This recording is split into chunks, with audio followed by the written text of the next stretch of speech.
On my dad's 60th birthday, I flew coast to coast only to surprise him, but as I walked in, my sister laughed and said, "Oh. You really showed up? He thought you'd flake like always." Then I saw the family slideshow had cut me out of every photo. That's when I knew what I had to do, and I didn't wait until cake was served. Can you imagine pouring your soul into an achievement, only to have your own family celebrate a 6-week online course with more fanfare than your actual college degree? I lived it, and the quiet fury that sparked inside me that night changed everything. The oppressive silence of my small Atlanta apartment always felt heavier before those family dinners, a dense weight clinging to the stale air.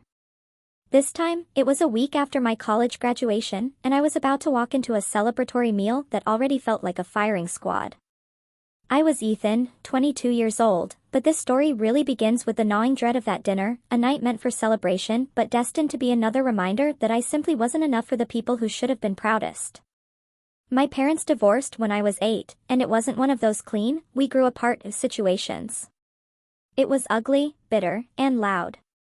My mom, bless her heart, tried to shield me from the worst, even when she was barely holding herself together. My dad, on the other hand, always saw me as an obligation. I figured that out around age 10, after the 5th time he forgot my birthday.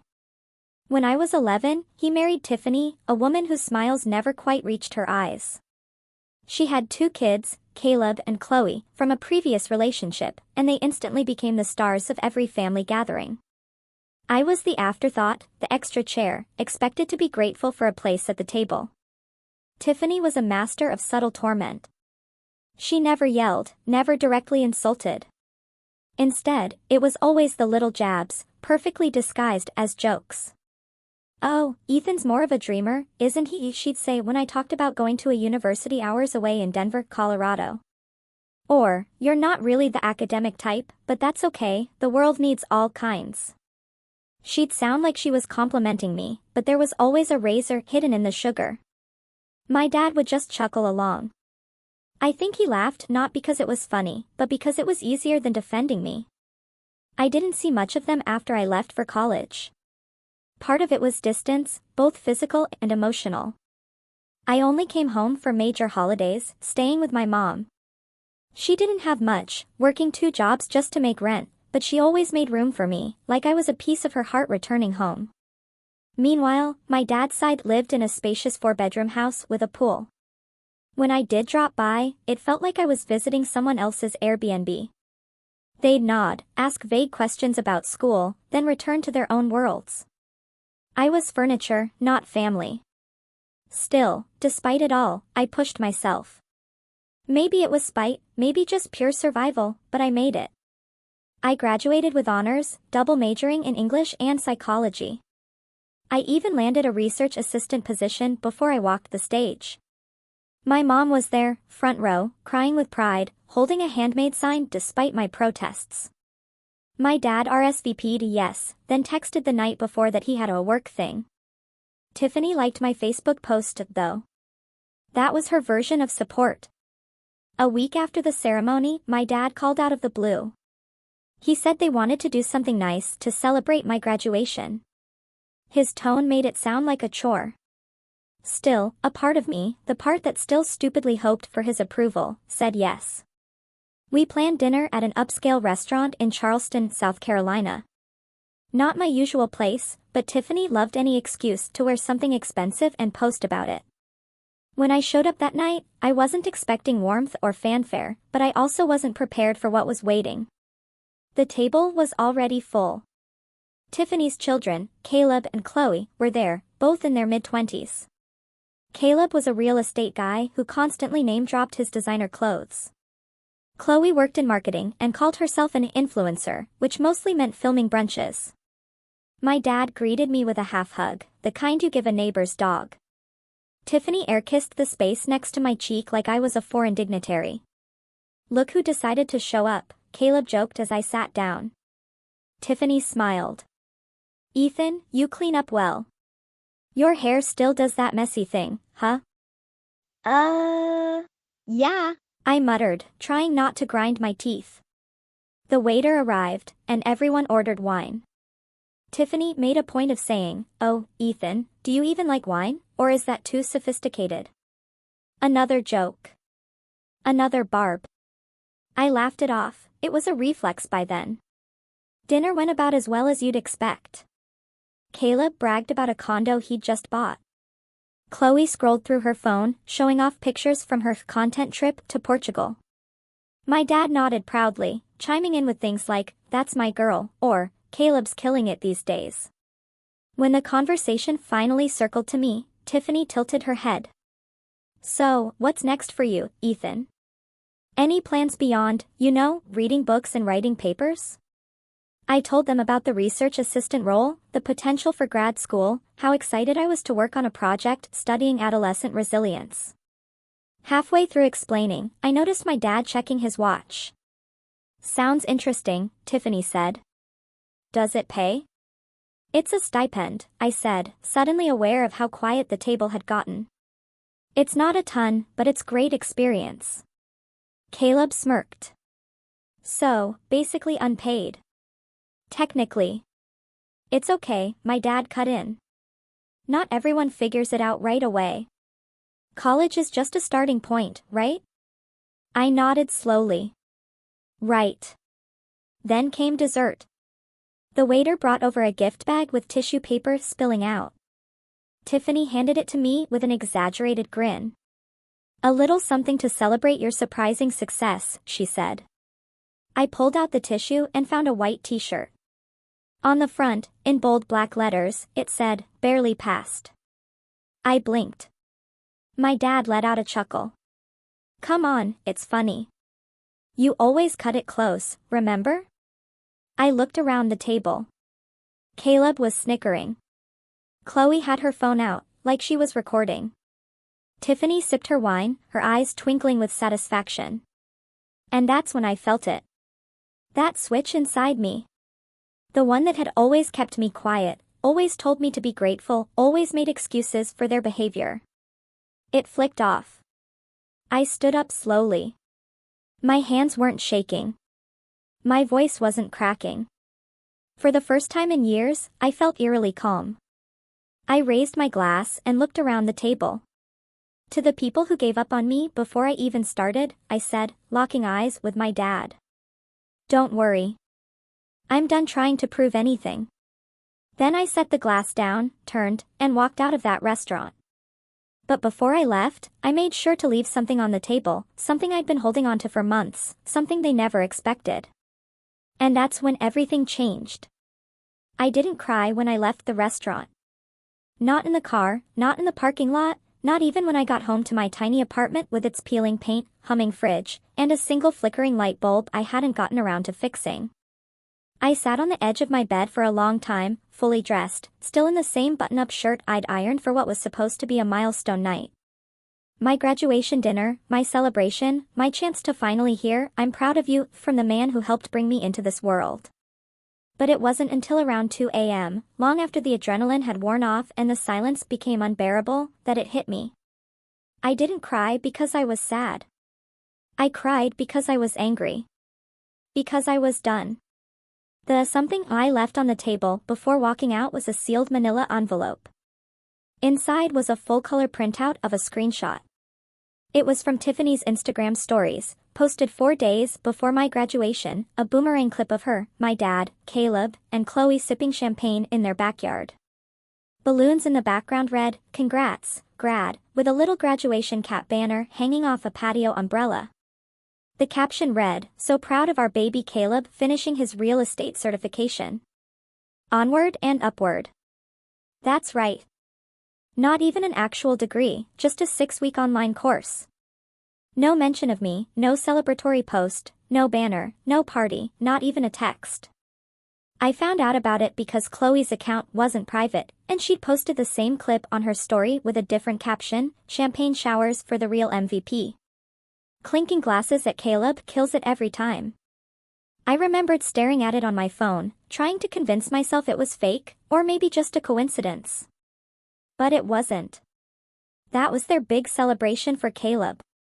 And when I graduated, all I got was a t-shirt that mocked me and a family dinner where they made me feel like an inconvenience. After I walked out that night, I went radio silent. No calls, no texts, nothing. I let them sit in their silence, wondering what was in the envelope, and more importantly, why I'd finally snapped. And as much as I wanted to confront them, to really let loose and tell them everything I'd been holding in for years, I knew that kind of confrontation wouldn't change anything. These people didn't see me. They never had. They saw who they wanted me to be, the weird, quiet, artsy kid who probably wouldn't make it out of community college. So, I let the silence do the work for me. A week passed before I heard anything. Not from my dad, not from Tiffany, but from Caleb. He texted me, "Caleb, yo, man, not cool. You made dad look like a jerk at dinner. No, how are you? No, congrats." Just that. I stared at the message for a few minutes before replying, "Ethan, me? Didn't have to do much.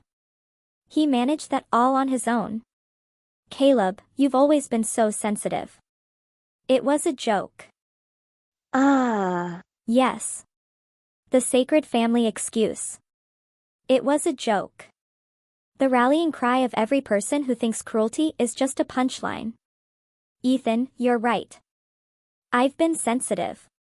Sensitive enough to notice when your graduation party got champagne and balloons, and I got a t-shirt that said "barely passed." Sensitive enough to realize dad never even mentioned my degree to any of you. He didn't reply, but later that day, my dad did. It was a short voicemail. He didn't even try calling twice. "Scott, listen. I don't know what that envelope was about, but Tiffany's really upset. If you had something to say, you should have just said it. No need for dramatics. Call me back." I didn't. Because if I had, I probably would have said something I couldn't take back. Instead, I focused on work. The research assistantship was demanding, but it gave me purpose. I was helping build a case study about emotional resilience in young adults with strained parental relationships. Funny how life lined up like that. I dove in, spent hours combing through data, analyzing transcripts, writing observations. It became a kind of therapy for me. I read stories from people who'd gone through similar things, being ignored, mocked, excluded. For the first time, I didn't feel like I was crazy. But of course, life doesn't let things stay quiet for long. The next storm hit 2 months later, just as I was settling into this new chapter of peace. It started with my mom calling me, her voice shaky. "Ethan, honey, I didn't want to bring this up, but your father came by." That sentence alone nearly made my stomach drop. "He came by?" I asked. "To your house, yesterday," she said. "Said he wanted to talk." I didn't let him in, but he left a letter. I could hear her sifting through papers. "I haven't opened it yet. Thought maybe you should." I asked her to read it to me. She hesitated, then started. "Ethan, we need to talk. You're blowing things way out of proportion, and frankly, it's not fair to Tiffany or the rest of the family. We've supported you more than you give us credit for. Remember who helped you get that used car in sophomore year? That was me. Remember who co-signed your lease? That was me, too. Maybe it's time to stop acting like a victim and start acting like part of this family." I didn't even let her finish. "Mom," I said quietly. "Can you send me a photo of that letter? I need it." "Of course, sweetheart. Are you okay?" "I will be," I said. But I wasn't. Not yet. Because that letter, that smug, passive-aggressive attempt to guilt me back into silence, that was the breaking point. Let me be clear, yes, my dad helped me get a used car. He paid for part of it, and I paid off the rest working 2 jobs. Yes, he co-signed my lease. He also reminded me of it constantly, like I owed him my loyalty in exchange for basic decency. But he didn't show up. He never called unless someone told him to. He forgot birthdays, missed milestones, and worst of all, he let Tiffany poison every attempt I ever made to be seen, heard, or loved. And now he was using my mom as a messenger. I was done. But what happened next? I didn't see it coming. A week after that letter, Tiffany reached out to me directly through email, like this was some corporate HR exchange. Subject: let's move forward. Dear Ethan, I know things got a little tense at the dinner, and I understand you're feeling hurt, but you're a grown man now, and I think it's time to put the past behind us. Your father and I have always wanted what's best for you, even if it didn't always come across that way. Caleb is hosting a Labor Day barbecue at our place, and we'd love to have you join. It would be a great opportunity to reconnect and show everyone you're doing okay. Warmly, Tiffany. It took me 3 reads to really absorb that last line. Show everyone you're doing okay. Like I was a project, a repair job, something broken that they wanted to put on display to prove how well their duct tape parenting had turned out. I didn't respond. Instead, I did something I hadn't done in years. I booked a session with a therapist. Not because I was spiraling, but because I needed clarity. I needed someone unbiased to tell me I wasn't crazy for feeling the way I did. And you know what? That one session changed everything. She listened, really listened, then said the words I think I'd been waiting to hear since I was 12. Ethan, it sounds like you've been performing for their approval your whole life. And the moment you stopped, they didn't know what to do with you. I sat there, frozen. Because that was it. I had been performing.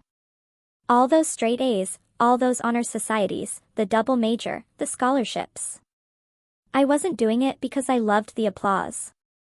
I was doing it because I thought maybe this time, someone at that table would look at me and see something worth being proud of. But they never would. Not because I wasn't enough, but because their approval wasn't real to begin with. It was conditional, transactional. And when I stopped playing the part, I became a problem. I didn't go to the barbecue. I didn't email Tiffany back. But I did start planning something. Something I'd been slowly building ever since that envelope hit the table and the room went quiet. And if they thought I'd already made my statement by walking out, they had no idea what was coming next.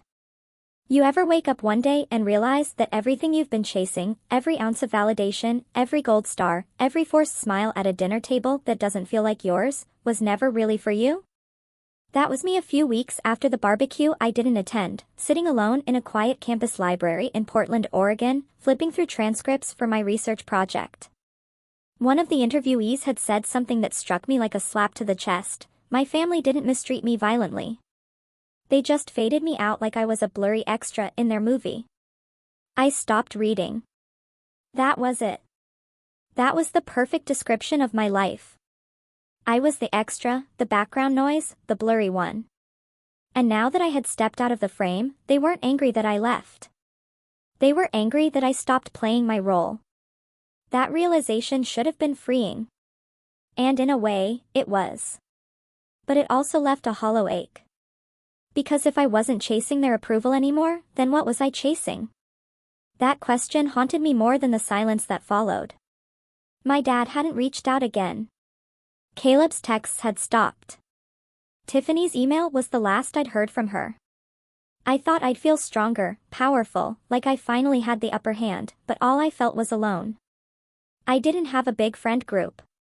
Never really did. I wasn't the guy people invited to weekend getaways or rooftop parties. I had maybe 2 close friends, and both lived in different states, knee-deep in their own post-college lives. My mom tried to be supportive, but I kept my distance. I didn't want to drag her into the mess or make her feel like she had to pick sides. She had enough on her plate. There were days I didn't leave the apartment, just made instant coffee, read academic journals, and scrolled through job boards. The stipend from my assistantship barely covered rent, and groceries were starting to feel like a luxury. I cut corners, bought off-brand cereal, skipped meals, sold my old gaming console for grocery money. The funny part? I still kept pushing myself to look fine on the outside. I posted clean, casual updates on LinkedIn. I shared photos from nature walks I forced myself to take, just so people wouldn't ask if I was okay. I even wrote a heartfelt caption about new beginnings under a picture of my coffee mug, pretending like I was at peace. But I wasn't.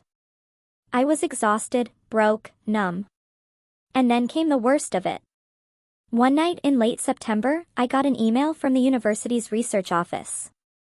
Funding for the project I was assisting on had been cut due to departmental restructuring, effective immediately. No severance, no transition plan, just done. I stared at the screen for over an hour, rereading the same paragraph, trying to make sense of the words. I had poured months into that work, hours upon hours of analysis, documentation, behavioral mapping. I had even started drafting a proposal for a publication. It was the one thing keeping me afloat financially and emotionally. Now, it was gone. And with it, the last shred of stability I had. That night, I broke. Not in a dramatic, movie-style way. I didn't punch walls or scream into pillows. I just lay on the floor in the dark, staring at the ceiling with my hands on my chest, like I was waiting for some invisible weight to lift. It didn't. It just pressed harder. I remember thinking, is this what they meant? When Tiffany said, "We've always wanted what's best for you?" When my dad said, "You're blowing things out of proportion?" Did they know I was barely hanging on? Did they care? Or did they think this was just me being too sensitive again? For a while, I entertained the idea of calling them. Not for help, just to talk, just to feel like someone out there still remembered I existed. But then I remembered the t-shirt, barely passed. The champagne toast I never got. The party I wasn't invited to. And I knew deep down that nothing had changed. Nothing would change, because they hadn't hit their breaking point. I had. And that was the only difference that mattered.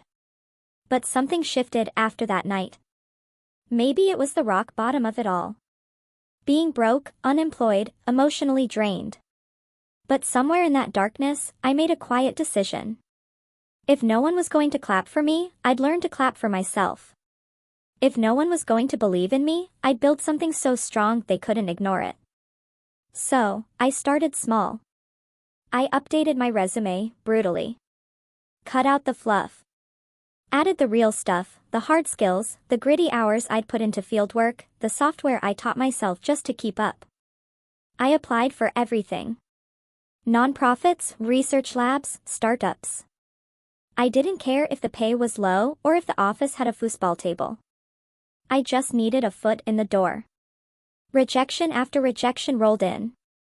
Some were kind, some weren't. A few didn't even bother responding.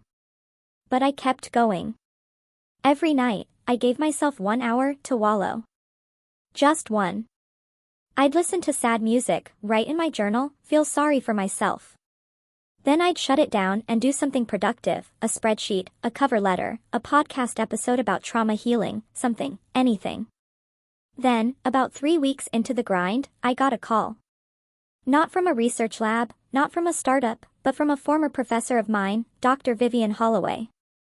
She had been on the committee for my senior thesis and had quietly followed my work ever since. We weren't close, but she had always shown a subtle kindness that stood out. "Ethan," she said warmly. "I heard what happened with the assistantship. I'm so sorry." "Thanks," I said, not trusting myself to say more. She paused. "I don't want to overstep, but I might have something for you. It's not glamorous, but it's meaningful.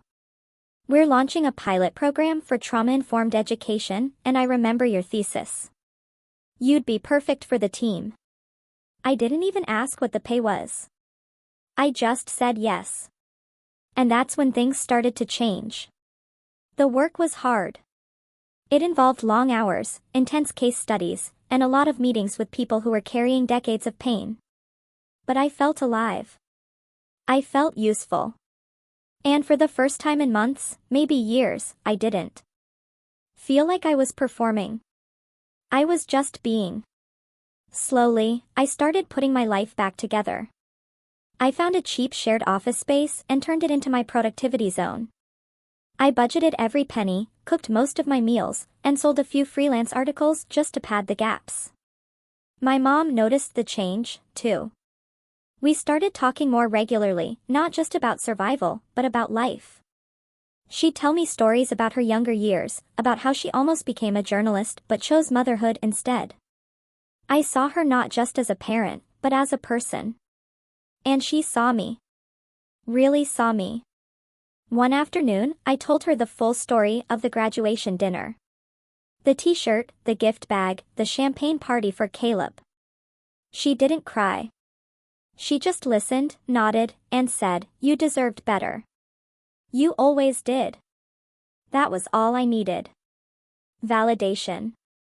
Not from someone who owed it to me, but from someone who knew me, really knew me. Weeks turned into months.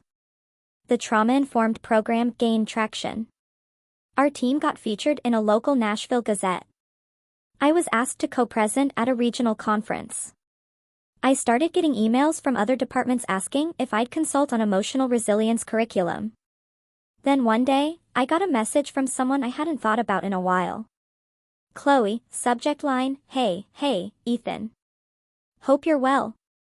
So, I saw your name in the article about the education program. Super impressive. Just wanted to say congrats and maybe we could grab coffee sometime and catch up. I've been thinking about family a lot lately." I didn't reply, not because I was angry, but because I no longer needed to explain myself. Let them wonder. Let them see my name pop up in unexpected places and try to piece together how I went from barely passed to keynote speaker at a regional conference. Let them sit with the silence they built, because now I was building something of my own. And the best part? They still had no idea what else was coming. It was somewhere between the standing ovation at the regional conference and the second email I ignored from Chloe that I realized something strange had happened. I wasn't trying to get even anymore. I was winning, and not in a petty, "I'll show you" a kind of way, but in a way that felt solid, grounded, like I had built something real without needing their permission, applause, or approval. I was being asked to lead panels, write white papers, co-author actual policy proposals for trauma-informed teaching. Every day felt like planting a seed where they told me nothing could grow. But even in the thick of this newfound momentum, I couldn't forget the years they spent grinding me down to dust. The t-shirt, the envelope, the gift bag, the sighs when I spoke, the empty chairs at my milestones, every passive-aggressive jab wrapped in a smile. I wasn't obsessed with revenge. Not the old me kind of revenge, where you dream of yelling in someone's face or storming out of a dinner in tears. I wanted something cleaner, something quieter, something with a long echo. I started to think of it not as revenge, but as a reveal. Not a burning bridge, but a mirror held up so they could finally see the fire they'd set behind me. I didn't want to scream at them anymore. I wanted them to watch what I'd become. I wanted them to feel the weight of everything they threw away. And as luck would have it, life handed me the perfect opportunity. It came wrapped in an innocuous email with the subject line, "Inviting alumni to speak, Fall Gala 2025. It was from the university. The Education and Psychology Department was hosting a fall gala, part awards ceremony, part networking event, part low-key fundraiser. They wanted a few alumni speakers from the last 5 years to talk about their journey after graduation. Apparently, someone on the faculty committee had floated my name. "Your story could really inspire current students," the email read. I almost laughed out loud. Inspire? They had no idea. But I replied, of course, gratefully, professionally. I said, I'd be honored.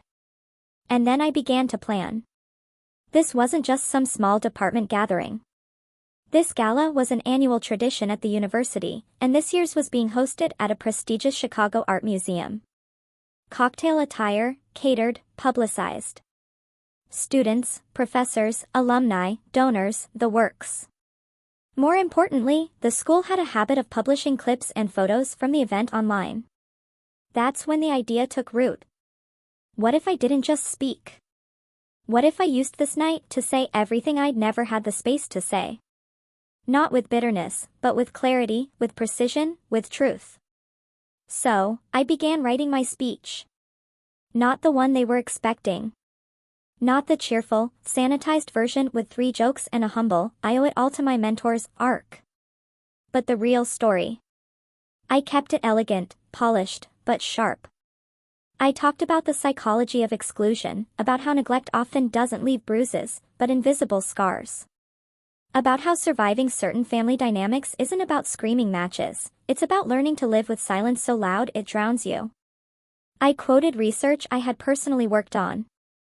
I backed every emotional beat with academic insight, and I ended with a simple, loaded line. Sometimes the people who gave up on you before you even started end up clapping for you at the finish line, pretending they were there the whole way. It was subtle enough to slide past the university's review panel, but direct enough that anyone who knew would know. And now I had a stage. All I needed was an audience. That's when I started laying the groundwork. First, I called my mom and asked if she'd like to come as my guest. She hesitated at first, she's never been one for the spotlight. But I told her this night was as much about her as it was about me. You were the only one who showed up, I said. You should be there when it matters. She cried. Then she said, yes. Next, I reached out to a local friend, Maya, who worked in event photography. I asked her to come, not just to take photos, but to help document the entire evening. Tasteful shots, quiet videos, nothing invasive, just proof. Then came the key move. I forwarded the university's email invitation to my dad. I used his work address, the one I knew he still used from back when I was trying to invite him to my thesis presentation, and he said he'd check his schedule and never followed up. I didn't include a personal note, just forwarded the invite. Plain, dry, professional. The event was public. Technically, any alumni or family member could attend, even without a personal ticket. I knew Tiffany wouldn't be able to resist. Sure enough, a week later, my LinkedIn pinged with a profile view from Tiffany D., marketing consultant, family first, proud stepmom. Typical. I didn't hear anything directly from them, but I knew what was coming. They'd show up. They'd act surprised. They'd smile through their teeth and tell everyone how proud they were. They'd drop comments about supporting Ethan from the beginning and make sure their presence was visible. And that's exactly what I wanted. I didn't want them to stay home and stew. I wanted them front and center, because this wasn't just about proving them wrong. It was about making them watch me be right. The weeks leading up to the gala were a blur of preparation. Finalizing my speech, getting the right blazer, helping coordinate the AV tech for my presentation slides, practicing my delivery with Maya, who kept giving me great notes like, more pause here, and let that line breathe. But there was one more piece of the puzzle I needed. Not for the speech, but for the table. The dinner tables at the gala were arranged by alumni speaker, with each of us getting a small sign displaying our name and graduation year. We were allowed to invite 1 or 2 guests. Everyone else would be seated randomly. I pulled a favor from someone in admin and requested to personally arrange my table. I had the nameplate printed as Ethan A., class of 2025, researcher and speaker. Not your family's favorite, but someone worth betting on. It was small text, almost poetic, but it would make its point. And then, for good measure, I printed place cards. 1 for my mom, 1 for myself, and 2 for the extra chairs I had no intention of filling, reserved for those who left early. I knew it might be a little much, but it wasn't for shock. It was a statement, a quiet one, a truth they couldn't deny. Finally, the night of the gala arrived. The museum was lit up in soft amber tones, the sound of string music floating through the lobby. Waiters carried trays of sparkling cider and hors d'oeuvres. Professors mingled with donors. Former students snapped selfies in front of the university's banner. I stood near the entrance with Maya and my mom, watching the crowd flow in. Then I saw them, my dad, Tiffany, and of course, Caleb and Chloe. They were all dressed to the nines, like they'd walked off a magazine cover. Tiffany in an off-the-shoulder emerald dress, smiling like she owned the room. Caleb in some fitted designer suit, laughing a little too loudly. Chloe with her phone out, filming the chandelier for her event aesthetic. My dad spotted me, raised a hand, and said, "There he is," like we just bumped into each other at the grocery store. I nodded politely. Tiffany air-kissed the air next to my cheek. "We had to come," she said. "How could we miss our graduate?" She said it loud. Too loud. People turned. I just smiled. "Thanks for coming," I said. Dinner's soon. Seating assigned. They found their table a few rows behind mine. Close enough to see me. Close enough to hear every word. Perfect. As we sat down, I looked across the table at my mom, who gave me a small nod of support. I looked at the empty chairs next to her, the ones with the place cards, and I smiled. Because tonight was the reveal, and it was only just beginning. The lights dimmed. A hush fell over the room as the event coordinator stepped up to the microphone and welcomed everyone to the gala. It was all warm formalities at first, thanking the donors, recognizing faculty, listing accomplishments from the past year, the kind of opening that fills the air with polite claps and occasional yawns. I barely registered most of it. My pulse thudded in my ears, slow and steady, like a countdown. I kept my expression calm, but inside, I could feel every word I had rehearsed turning into wildfire, waiting for release. Finally, they reached the portion of the night that mattered. Our next speaker is a recent graduate of our psychology and education departments, the announcer said. Ethan A. is currently leading a trauma-informed education initiative and was recently featured in a national spotlight for his work on emotional resilience in young adults. Please join me in welcoming Ethan to the stage. Applause erupted. I stood slowly. My mom squeezed my hand as I rose, her eyes glassy but proud. Behind me, I could sense movement, Tiffany fixing her posture, Caleb leaning forward, Chloe probably turning on her phone to record. My dad? I didn't look. I didn't need to, because this wasn't about them anymore. It was about me. I stepped up to the podium, adjusted the mic, and looked out at the sea of faces. Students, professors, alumni, strangers. And just behind them, at table 14, my family sat like ghosts in rented clothing. I took a breath. Then I began. When I was a kid, I thought resilience meant being tough, stoic, quiet. I thought it meant keeping my head down when people underestimated me, and proving them wrong with results instead of words. I paused, scanned the room. And so, for a long time, that's what I did. I earned top marks while being told I wasn't really the academic type. I got into university while hearing jokes about how I'd probably drop out before the second semester. I pushed through every dismissive glance, every undermining comment, every backhanded, "You're not like your siblings." There was a shift in the room. People were paying attention now. Not the kind of attention you get from statistics or credentials, but the kind you earn when truth starts to cut through the air like glass. But the thing about resilience, I continued. The real kind is that it's not just about surviving the pressure. It's about recognizing when the pressure isn't coming from the outside, but from the people closest to you. And deciding one day that you're not going to keep carrying their doubt anymore. I let the silence hang.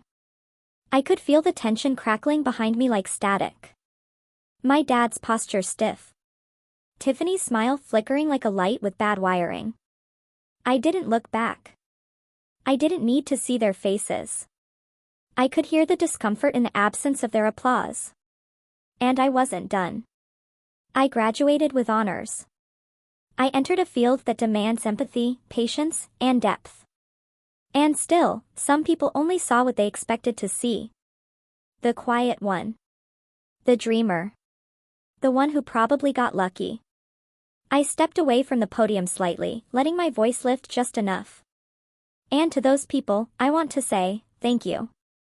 Gasps rippled through the audience, soft, confused. Thank you for underestimating me. Because if you hadn't, I might have spent my life trying to meet your definition of success instead of building my own. I turned back to the microphone, my voice now low and deliberate. Because here's the thing about the people who doubt you, they don't actually want you to fail. Not completely. They want you to almost succeed, to almost get there. Just enough to say, "See, I told you he'd struggle," but not enough to make them uncomfortable. Not enough to make them question why they never clapped for you when it counted. That line landed hard. A murmur swept across the room. At table 14, silence. I closed the speech with a final thought, one I had rewritten a dozen times, carefully worded, aimed with precision. So, if you're here tonight and you feel unseen, if you've ever been the extra in someone else's story, let me tell you something, you don't need their spotlight. You are your own stage. You are your own proof. Applause erupted. This time, sustained. Real. I stepped down, heart hammering, not from nerves, but from release. I returned to my table, and my mom stood to hug me. Not a quick embrace, but the kind that says, I saw everything you just said, and I've always believed it was in you. Then came the second part of the plan, the part one hadn't told anyone about, not even Maya. As dinner was served and the buzz of conversation filled the hall, I stood again and walked to the event coordinator, quietly explaining that I had a small video presentation to run before dessert, tied to my work with trauma-informed education. She nodded and gave the AV tech the cue. The lights dimmed again. A hush returned. And then the screen lit up. It started simple, a title card, Resilience, What You Don't See. Then came clips. Snippets from our interviews with young adults. Their words. Their stories. Stories of being told they wouldn't make it. That they weren't the smart one. That their dreams were unrealistic. One said, they threw a party for my cousin passing his driving test, but forgot my college acceptance. Another, they said I was too emotional when I cried after getting my scholarship. So, I stopped telling them anything good. The room was silent. Then came the final frame. A photo, me in my cap and gown, standing alone outside the graduation hall. Not the university's official photo, but the one my mom had taken. I had cropped everything else out. Just me, with the words barely past. Gasps. Some laughed, confused. Others looked around, trying to understand. But Tiffany? Tiffany stiffened like someone had poured ice water down her back. Caleb stopped chewing. My dad's hand, resting on the tablecloth, clenched slightly. The video faded to black. No voiceover, no follow-up. Just silence, then applause. Not from my family, of course not, but from the room. And that was all I needed. After the event, as people mingled and congratulated me, I noticed Tiffany approaching. Her smile was brittle, her eyes darting. That was a very emotional presentation, she said, her voice tight. I nodded. It was honest. She glanced toward the place cards still sitting on my table. The ones that read, reserved for those who left early. Was that really necessary? She asked. I mean, it's not like we never supported you. I met her eyes, calm. You're right. It wasn't necessary. None of this was. But it was true. She opened her mouth to respond, but I didn't give her the chance. I turned to a faculty member who was waiting to shake my hand and let Tiffany fade into the background. For once, she was the extra. Caleb didn't approach me. Chloe hovered by the edge of the room, clearly filming event highlights but avoiding eye contact. And my dad? He came up at the very end, as people were starting to leave. He didn't look angry, just off balance. Ethan, he said, hands in his pockets. You really went all out tonight. I nodded. Felt like the right time.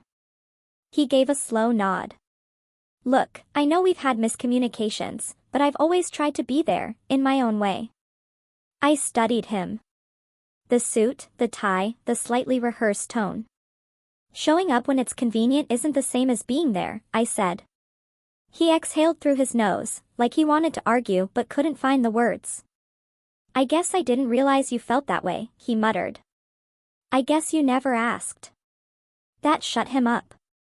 We stood there for a moment, two people with nothing left to hide behind. He glanced at my mom, who had come up beside me, still glowing from the night. She wrapped an arm around mine, subtly staking her claim. My dad nodded once, curtly, then stepped back. And that was it. No big blow-up, no apology. Just distance. Later that night, after the gala, I posted two things online. The first was a photo of me and my mom in front of the university's banner, both of us beaming. The caption read, "Success hits different when it's built from silence, doubt, and stubborn belief in yourself."